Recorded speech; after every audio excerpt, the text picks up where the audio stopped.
Hello and welcome. My name is Grapey. I like to read and talk about sentient object romances, a very specific genre that's not exclusive to the world of like books and novels, novellas, but is how I'm consuming it most frequently. Some quick definitions and a disclaimer before we go back into definitions. Number one, what is a sentient object romance? It is a very specific trope or subgenre where someone is falling in love with an inanimate object that is no longer inanimate. The disclaimer, I am no expert. This is just my special interest. Also, I'm going to be talking mainly about novels and novellas, though I am going to be referencing different forms of media like anime, films, a very popular, very famous ballet. But I cannot stress enough that how much this is like not limited to the world of a novel. I'm sure there are dozens of stories that I am not going to be bringing up in this video, but if I were to make a list of every single time a sentient object romance takes place in a story in any format, I would never sleep again. I'm sorry. I am, believe it or not, employed, and I have work in the morning. This video is also coming to you from the lens of looking at a history of what would build up to the really absurdist, ridiculous literature we see today that is always going viral. And before anyone asks, yes, I do know about the video game Date Everything, which comes out in February. I'm very excited for it. It is literally a game where you can date everything, like household objects. I think one of the levels, there's like a really attractive vacuum cleaner named Hoover. You can date your fridge, like the freaking laundry basket, everything, and I am really excited for when that game releases. Now let's get back into it. We need to go through some formal definitions, and I've already explained what a sentient object romance is, but now we need to talk about the four main categories that we see a sentient object romance appear in, because I've kind of narrowed it down to four main groups. Category 1, the object is sentient because of mystical, magical, paranormal, or scientific reasons and must transform into a human or human-esque / humanoid form in order to achieve its desired relationship with its desired partner, typically human. Examples include Unhinged by Vera Valentine, the story of a sentient apartment door that is sentient because he is also the son of Zeus, who pursues a relationship and also his own human form with his current tenant, the woman who lives inside the apartment that he is a door for. Stuffed by Sylvia Morrow is the one about a sentient pillow that transforms into the main character's dream humanoid partner with fabric skin and is modeled after her favorite anime character. I'm gonna give everyone one quick second to guess which anime character he models himself after in the comments below. I'll wait. Actually, just pause because I'm going to tell you right now. Sebastian from Black Butler. Then, of course, this doesn't only exist in novel format. Midori Days is an anime adapted from a manga about a young boy who wakes up to find his right hand has transformed into a very small, tiny girl his age ? So now that his hand is a girl, his hand is also his love interest. Although based on the description, it seems that the girl is also modeled off of a real girl who is in his class that has a crush on him. Anyways, the boy is in love with his hand. And then there's also Hot Frosty, the recent 2024 Christmas holiday movie release starring Gretchen Wieners from Mean Girls, who plays a widow who comes across a weirdly detailed snow sculpture of an attractive naked man, and then she puts the scarf on him, and then he comes to life because this is literally a slightly sensual by Hallmark standards, slightly sensual Frosty the Snowman retelling, and then she falls in love with him.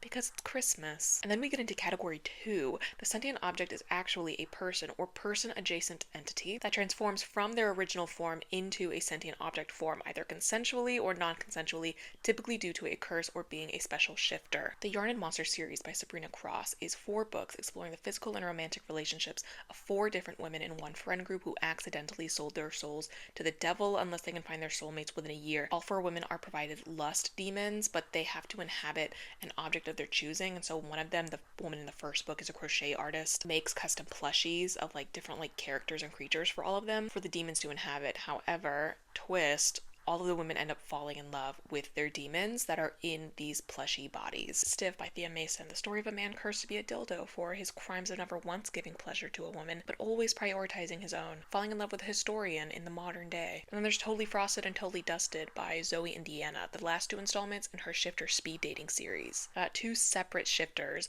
who receive 2 separate curses where They're cursed to temporarily transform into a cookie and a donut respectively whenever something happens. Like for one of them, it's whenever they make physical contact with a woman, and the other when they sneeze. Then there's category 3, a sentient object is sentient due to mystical, magical, paranormal, or scientific reasons and never transforms into a human or human adjacent entity. The person or main character involved engages in a romantic or physical relationship with the object, and the two achieve a happily ever after in some way without a transformation being necessary or pursued. Examples include Taken by the Tetris Blocks, the story of an alternate reality where giant sentient Tetris blocks have fallen out of the sky and become integrated into everyday life, which leads to our main character entering a short-lived physical relationship with 2 blocks in a bathroom. And also I'm Gay for my living billionaire jet plane, story of a man nervous on his flight until he's made aware that the plane is alive, and the two experience a spark like no other. Also, the plane is excellent at playing blackjack and is a billionaire because of it. And category 4. All parties involved are sentient objects for some reason. The only example I've been able to find of this so far is That's S'more Like It, an erotic romance novella about sentient s'more elements entering a relationship with one another in a cabin, while the marshmallow outruns her abusive Cheeto ex-boyfriend.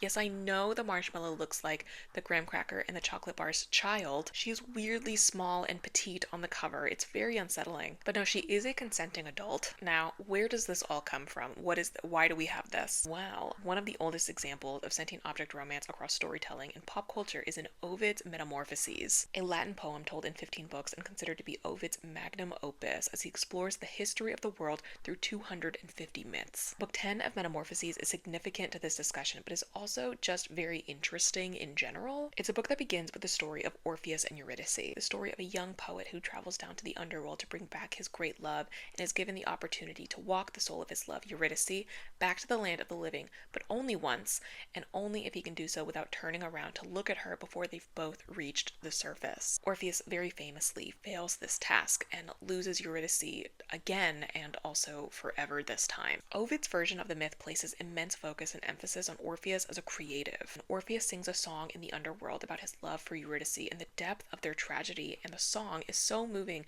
that all the ghosts in the underworld weep. Vultures put a pause on eating a man's liver, and Sisyphus stops pushing the rock up the hill. Pluto gives him his infamous task, and the rest of Book 10 moves through the other poems that build off of each other and continue forward until Orpheus tells the story of Pygmalion and Galatea. Pygmalion is a gifted, lonely sculptor that is disgusted with women after witnessing local women prostitute themselves and receive punishment from the goddess Venus in the form of being turned to stone. Pygmalion then turns to the ivory in his workshop and carves the perfect woman, his dream girl, and immediately falls in love with his own creation. This object is not sentient, but Pygmalion believes her to be alive long before the godly involvement comes into play. He convinces himself that he feels flesh and warmth when he kisses her. He adorns her in gifts and makes sure that she's comfortable in the bed he's created for her. Pygmalion journeys to Venus's altar and begs the goddess to bring him a wife that is like his ivory maiden. And she hears his plea loud and clear, bringing his statue to life, and the two live happily ever after. Pygmalion is written to be a parallel or a literary twin to Orpheus, in that these are two artists motivated in their stories by love and creation. They plead with the gods for the impossible chance of defying the set rules of their reality and being with the women they love. It is through their art that their devotion is made clear and what bridges them to their desired goal, though only one of these men ends their tale successfully getting the bride. The story of Pygmalion is also a highly influential one that exists in many forms, depicting a character that is, quote-unquote, brought to life or shaped in some way to achieve love and happiness. Pygmalion is actually credited as inspiration for stories like Pinocchio and being combined with the tale of King Cophetua, and the beggar maid to create My Fair Lady, which of course gets later adapted into She's All That and famously spoofed in Not Another Teen Movie. Then we move on. In 1816, Prussian author E.T.A. Hoffmann published a short story titled The Nutcracker and the Mouse King. In it, a young girl named Marie is fascinated by the nutcracker Drosselmeyer has gifted her and her siblings on Christmas Eve. Marie witnesses all of the toys gifted by Drosselmeyer coming to life and going to battle with an army of mice that crawl out from beneath the floorboards, with her nutcracker leading the defense against the mice. Days after the battle, Drosselmeyer fixes the damaged nutcracker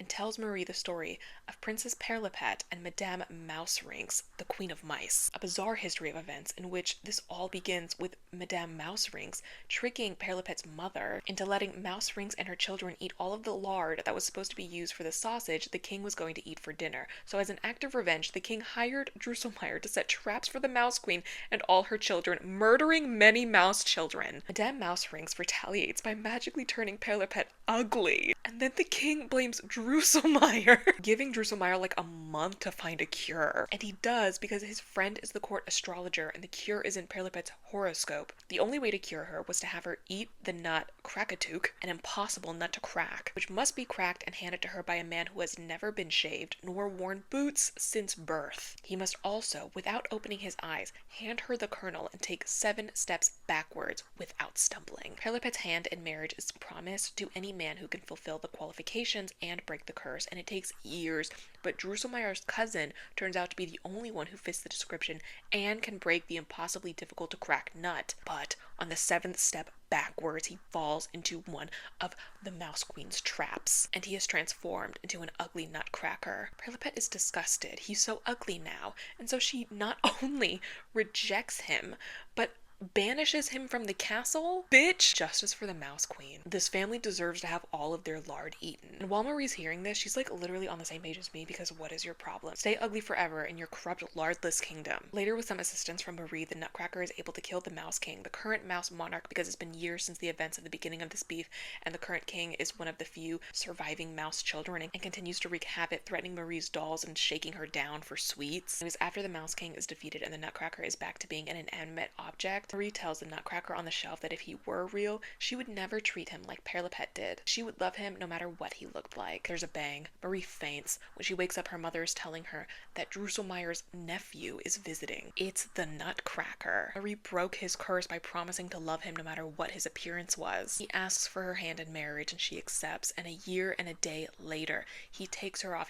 He whisks her away to the doll kingdom where she is crowned the new queen. Now, French author Alexandre Dumas, who famously wrote The Three Musketeers and also The Count of Monte Cristo, published a retelling of this story in 1844 titled The Nutcracker. And it's essentially the exact same story with minor tweaks here and there. But then in 1892, Russian composer Tchaikovsky adapted Dumas' version into the Nutcracker that we know today in pop culture, where Clara is the main character and the Nutcracker is a cursed prince whose curse is lifted once Clara helps him defeat the Mouse King, and the two journey back to the prince's kingdom where the Sugar Plum Fairy has been ruling in the prince's place, waiting for his return. It is in the ballet and current productions we see the Sugar Plum Fairy be the central recurring love interest for the Nutcracker, who remains devoted to her Nutcracker prince in his absence. But there's also a long history and fascination with stories of transformation and erotic stories, erotic absurd stories that bring us closer to things like Pounded in the Butt by My Handsome Sentient Library Card, who seems otherworldly but in reality is just a natural part of the priceless resources our library system provides. 1742, French libertine novel titled Les Sopha, The Sopha, is published, and it's a story in which a man is turned into a sentient sofa and can only be transformed back once a couple has sex on top of him. In the story, it's essentially a retelling of 1001 Nights story, where a prince demands salacious stories from his party, and the book is the story being told to him. The Sofa is about a young courtier who is sentenced to a life as a sentient sofa by a Hindu god, never to be reincarnated into a non-sofa human form until 2 virgins make love on top of him. The book also serves as a satirical piece, poking fun at some very powerful Parisians of the time and exploring themes of hypocrisy in different forms. The book was originally published anonymously and through a false imprint, but somehow, some way,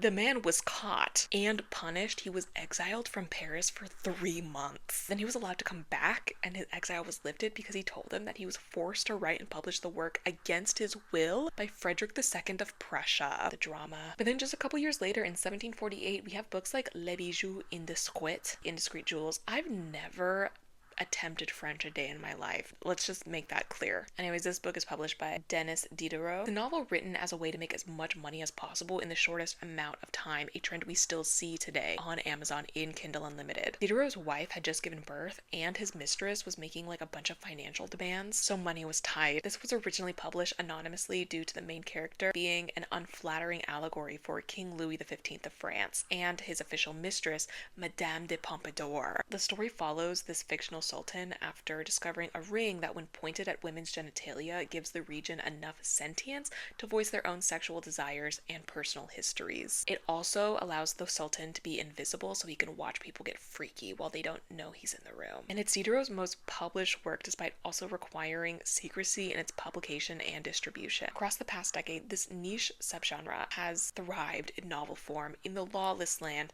of KU and self-publication on Amazon. Chuck Tingle is one of the most popular and prolific authors in this category. The anonymous author began self-publishing his absurdist erotica in 2014, first beginning with his book My Billionaire Triceratops Craves Gay Ass, and he has dozens of living object tinglers that range from household objects to physical manifestations of concepts to his own books. There's actually a really great interview that he does on a sex and psychology podcast talking specifically exclusively about Sentient Object Romances that I'll link in the description down below, because it's a really good listen. And also, Chuck Tingle is just like a really cool dude. I love that guy. In a post-book talk world, though, this subgenre has exploded. New books and new authors are popping up all over the place, and there are a few reasons why. Number one, that it's easy. It is so easy to self-publish these days, and it's easy to go viral with this specific subgenre in mind. And because it's easy to go viral, it is also easy to make some money off of it. I'm not saying this is a guaranteed get-rich-quick situation, but you can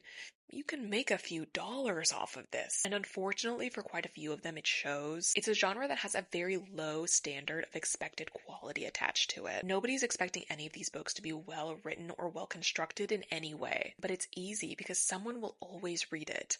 I will always read it. I just have to know what's in there. But the second reason is that there are people who are genuinely into this stuff, who are genuinely into objects. Objectophilia is a rare but real paraphilia where people are sexually and or romantically attracted to inanimate objects, like the woman who fell in love with the Berlin Wall, or that other woman who fell in love with and got married to the Eiffel Tower before divorcing the Eiffel Tower and pursuing a relationship with a picket fence. Which, side note, because I mentioned this in a TikTok video months ago, and so many people were like, oh my god, what do you mean you married the Eiffel Tower and then you went to a picket fence? This is such a downgrade. How do you fumble the Eiffel Tower? And I'm sorry, have we never heard of people talking about the strain being with a celebrity has on their relationship? And why does the Eiffel Tower being famous automatically make it a great partner? Plenty of people are famous and are terrible. I'm sure that tower has an ego. It's French. Can 2025 just be the year we leave women alone? But the last reason why we're seeing such an explosion of the subgenre recently is, I think, the most compelling. The fact that people across history for centuries gravitate towards absurdist, rule-breaking art in times of great unrest. It's how the Surrealist movement was born. This was an art movement that came out of and got popularized after World War I. Surrealists explored dreamlike, nonsensical landscapes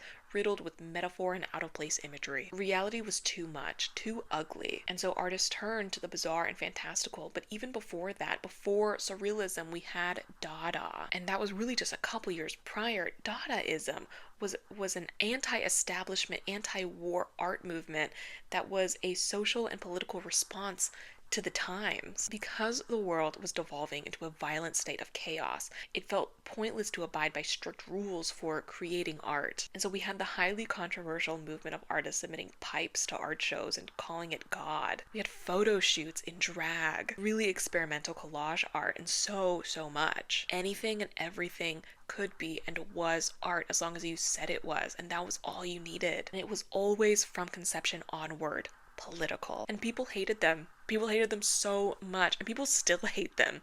Marcel Duchamp is one of the most famous creatives, artists to come out of the Dada movement, and he has this one piece. It's his most famous, iconic piece, and it's called The Fountain, where it is literally just a men's urinal that he took and presented and called The Fountain. And once or twice a year, every year, the photo of his piece, The Fountain, will go viral, and you'll see people in the comment section like completely in a tizzy parroting the exact same complaints that were being made 100 years ago when it was first created and submitted into art shows.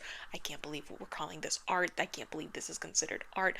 Y'all will call anything art these days. It's never a specific time of year that it happens, but when it happens, it is my favorite time of year. And let's be honest, with the past decade or two being a never-ending series of unprecedented times, yeah, we're gonna start to get more smutty romance novels about women who give up on men and fall in love with their forks. We're gonna get satirical erotica about the physical manifestation of Donald Trump's Twitter feed, or the more recent release, an erotic story about a vice president-elect named DJ Rance and his relations with his couch. And we're gonna get an influx, a constant influx of really weird smut in the face of censorship and book bannings and snobs coming online every single day, dictating and policing what is and is not real literature, what is and is not a real book, what is and is not real reading, who is and who is not a real reader. And we're gonna continue to have authors taking this really absurdist, ridiculous route to make a statement, to express how they feel in the most direct and also lighthearted way possible,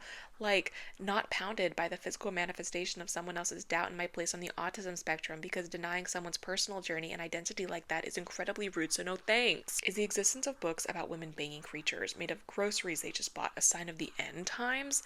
Maybe, but not in the way that you think. This isn't the death of literature, it's an expansion of it, and it is an endlessly fascinating expression and use of free will, and an act of creation that humans have been participating in and fascinated with for centuries across the globe. What's so amazing about new trends, both beloved and hated, is that they're never actually new. Humans have always been weird little freaks that just explode in every conceivable way possible when we're overwhelmed and or curious, and I think that's fantastic. Anyways, thank you so much for watching. I love to ramble about things that I really like, and I ended up learning a lot of stuff when I was doing my research for this. But oh my god, researching this was so difficult because it's so, like, we don't really have like formal research on the topic, and there's no like database for anything. Do you know how difficult it is to just search up the history of sentient object? We don't have histories of it, and I wish we did, but maybe, just maybe, this video can help be a starting off point for people who are much better at researching than I am, and also be a place where people can contribute more resources in the comment section, more links to articles and interviews and podcasts, more books and anime and games and all of the things. Anyways, thank you so much for watching. Are you team Madame Mouse Rings or team Perlipat? Did you also find the Nutcracker in his original Nutcracker form from the Barbie Nutcracker movie really attractive when you were younger? Let me know, because if there's one thing I want to do, it's build community.